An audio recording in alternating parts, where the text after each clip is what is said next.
ते कुठेतरी संकटात आलेलं आहे शेतकऱ्यांनी, त्याच्या संदर्भात बैठक लावलेली आहे मुख्यमंत्र्यांनी, काय नेमकं सांगणार? मध्ये एक लक्षवेधी लागली होती, प्रश्न लागला होता की कोकणातले जर आमचे शेतकरी आहेत तर त्याच्यामध्ये आमचं चांगलं आणि नगदी पीक म्हणून आंब्याकडं पाहिलं जातं, काजूकडं पाहिलं जातं.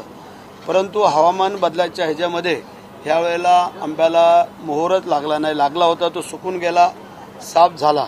आणि त्याच्यामुळे आम्ही आपल्या काही आमदारांनी प्रश्न उपस्थित केला होता आणि कॅबिनेटमध्ये आम्ही मुख्यमंत्र्यांना सांगितलं होतं की ह्याच्यावरती एक मीटिंग आयोजित करण्यात यावी. आणि आज दुपारी 3 वाजता संपूर्ण कोकणचे आम्ही काही मंत्री आहोत, आमदार आहेत, अधिकारी आहेत आणि स्वतः मुख्यमंत्री उपमुख्यमंत्री दोन्ही यांना आज पाचारण केलेलं आहे. आणि आज 3 वाजता या आंब्याच्या संदर्भामध्ये आज मीटिंग होईल आणि काहीतरी ठोस निर्णय दिला जाईल आंबा आणि काजू. दुसरीकडे काल सभागृहात जितेंद्र आव्हाड यांनी छत्रपती शिवाजी महाराज यांच्याविषयी जे आक्षेपार्ह वक्तव्य केलं त्याविरोधात शिवसेनेकडनं विधानसभा अध्यक्षांच्या गटनेत्यांच्या बैठकीत निलंबनाची मागणी केली जाणार आहे. कधी ही नेमकी मागणी होणार आहे आणि कधी आपली भेट होणार आहे? खरं म्हणजे काल त्यांनी जे वक्तव्य केलं ते चुकीचं होतं आणि त्यामुळे सगळ्यांनी त्यांचा निषेध केला, विरोध केला. नंतर त्यांनी अध्यक्षांच्या समोर माफी मागितली, तो भाग वेगळा आहे. परंतु काही लोकांना प्रकाश झोतामध्ये यावं लागतं आणि ते बरेच दिवस दिसले नाहीत कुठं प्रकाश झोतामध्ये, आणि म्हणून काल त्यांनी तो प्रयत्न केला. परंतु ते तोंड घशी पडले असं आम्हाला वाटतंय. कारण अशा माणसाने काय बोलावं काय नाही, आणि तेही सभागृहामध्ये. आणि मग त्या आमच्या सगळ्यांच्याच भावना तीव्र झाल्या आणि त्या रोषाला त्याला सामोरं जावं लागलं आणि मग त्यांनी अध्यक्षांकडं माफी मागितली. लग्न समारंभात हा थोडंसं दिसतंय, वाटतंय ते.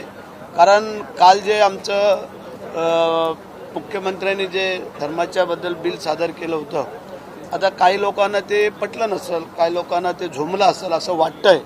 आणि म्हणून मग काही असे लोक असतात ते काहीतरी वेगळं लक्ष विचलित करण्याचा प्रयत्न करतात आणि म्हणून ते केलं. आणि म्हणून आमच्या लोकांची मागणी आहे की यांना काही दिवसासाठी निलंबित करा. राजकारणापलीकडे एक प्रश्न आहे, काल एका खासगी लग्न समारंभात माजी पक्षप्रमुख उद्धव ठाकरे आपल्याला भेटले, काय नेमका संवाद झाला?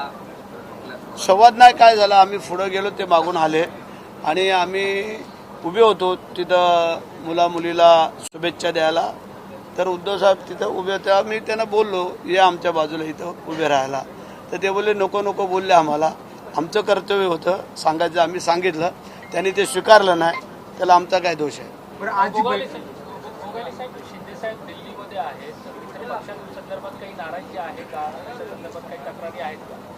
म्हणजे दिल्लीला गेल्यानंतर फक्त नाराजीच घेऊन जावे लागते का, असं काय आहे का?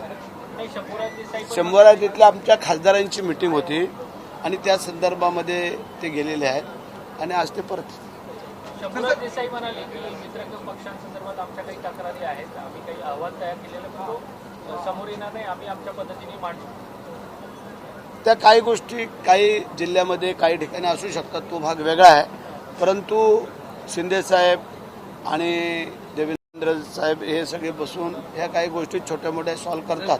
रायगड जिल्हा परिषदेच्या निवडणुकीसंदर्भात जी काही रस्सीखेच पाहायला मिळाली, यासाठी राज्याचे मुख्यमंत्री दोन्ही उपमुख्यमंत्री यांच्यामध्ये हा तिढा सुटेल असं वाटलं होतं, मात्र तसा काही तिढा सुटला नाही. तटकरे हे देखील त्यांच्या भूमिकेवरती ठाम होते आणि त्यावरनं मोठी घासाघास झाली असं देखील सांगितलं जातं. असं मलाही वाटत नाही आहे. त्याचं कारण असं आहे, तिढा तर सुटलेला आहे. कारण 6.25 वर्ष पहिलं ठरलेलं आहे भारतीय जनता पार्टी, नंतर आम्हाला बाकी सभापती पदांचं, आणि त्यामुळे तिढा मग सुटला असंच म्हणावं लागेल. ठीक आहे, घासाघासी कुठल्या गोष्टीला केली जाते होते राजकारणात, तर हे चालतं.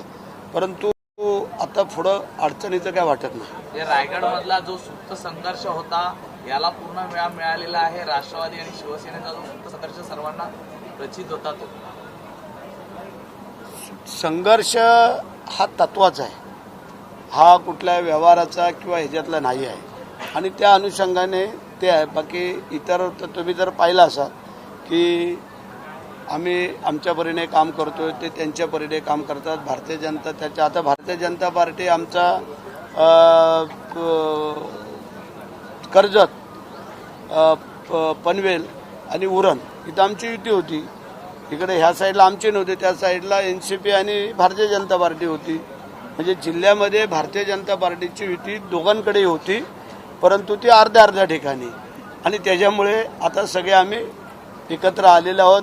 त्याच्यामध्ये आता पहिलं भारतीय जनता पार्टीला अध्यक्षपद दिलंय, नंतर आम्हाला मिळाल. वादावर पडदा पडला असं म्हणायचं.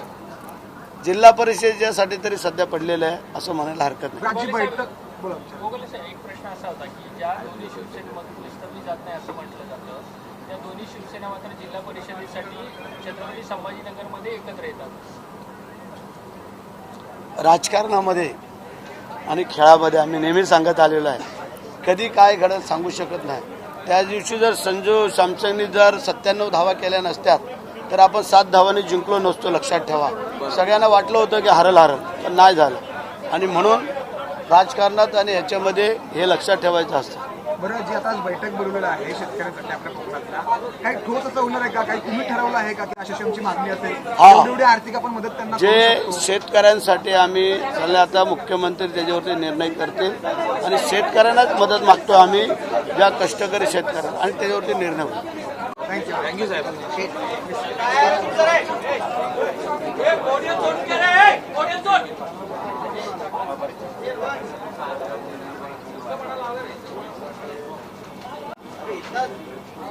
बोलत होते तुम्हाला.